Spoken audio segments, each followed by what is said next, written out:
के गवर्न के आधार पर प्रकाश में ट्रेवल करता है ना, ऐसा तो नहीं जहाँ से प्रकाश निकलता है वहीं तक सीमित हो जाता है, नहीं होता है सीमित।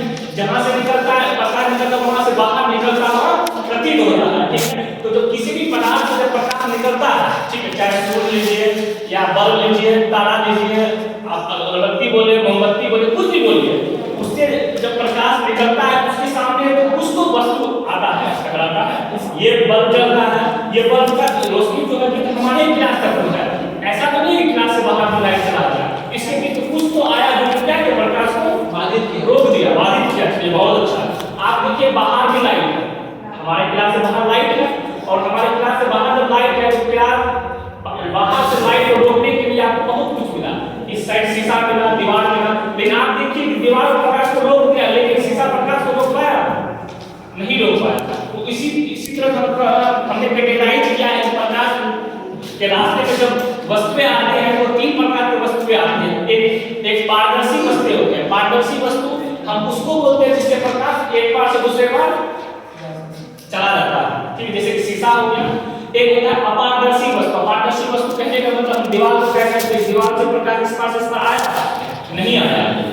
अगर एक होता है शीशा वाला कांच, यानी जिसमें कि मतलब कांच नहीं, जैसे फ्रेश होता है नया में जैसा कांच होता है उस तरह का नहीं, वो उसको बोलते हैं पारभासी, उसमें कुछ मात्रा आ पाता है, पूर्णतः नहीं आ पाता है प्रकाश, पूर्णतः जिस तरह इस साइड है उसी से चले। आप बाइक में देखते हैं लाइट रहता है, लाइट के आगे तो शीशा रहता है, शीशा पर प्रकाश रोक तो नहीं पाता है, इस पार से उस पार प्रकाश क्या होगा, चला जाता है, वो पारदर्शी हुआ। और कोई शीशा जब खराब हो जाता है वो घिस जाता है, प्रकाश पूर्णतः अच्छा से इस पार से उस पार नहीं हो पाता, तो शीशा का प्रकाश क्या हुआ, पारभासी पदार्थ हुआ, उसमें कुछ ही मात्रा प्रकाश की ट्रेवल कर पाते हैं एक रास्ते से दूसरे रास्ते। तो ठीक है, नेक्स्ट में प्रकाश का परावर्तन क्या होता है ये बताइए। जब किसी सतह से प्रकाश टकरा कर वापस लौट जाती है अपने माध्यम में, इसे प्रकाश का परावर्तन। बहुत अच्छा, ताली बजाइए इसके लिए।